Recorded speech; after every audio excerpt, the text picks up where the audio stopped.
नमस्कार मंडळी. तर मराठी भाषेतील गमतीमध्ये मराठी भाषेतील विविध समृद्ध संस्कृती बघूया. आज आपण वेगवेगळ्या तऱ्हेची दानं बघूया. आपल्या संस्कृतीमध्ये इतकी वेगवेगळी दानं सांगितलेली आहेत की आपण खरंच थक्क होतो. अन्नदान, एखाद्याला अन्नदान करा. अवयवदान, हे तर आपण मृत्यूनंतर सुद्धा करू शकतो. गृहदान, एखाद्याला घर दान करा. कन्यादान, संपत्ती दान, विद्यादान, हे सुद्धा फार महत्त्वाचं आहे. जे गुरुजी विद्यार्थ्यांना देतात ते विद्यादान. आणि वृक्षदान सुद्धा आहे बरं का.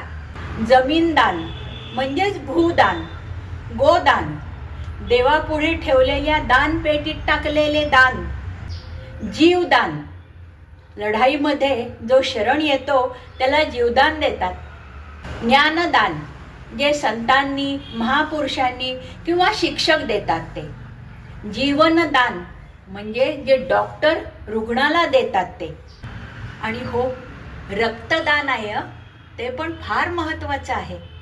ही तर दाने आहेतच, परंतु ज्योतिषांच्या मते एखादा ग्रह बिघडला तर वेगवेगळी दाने देतात. शनिदेवांचे वेगळे दानं, गुरुची वेगळी दानं, राहू केतू चंद्र सगळ्यांची वेगळी दानं आहेत. मग ते धातू वेगवेगळे आहेत, धान्य वेगवेगळे आहेत, वस्तू वेगवेगळ्या आहेत. अहो, ऋतूसुद्धा वेगळे आहेत. जसं की पावसाळ्यात छत्री दान करा, उन्हाळ्यामध्ये कुणाला चप्पल दान करा, थंडीमध्ये लोकर दान करा.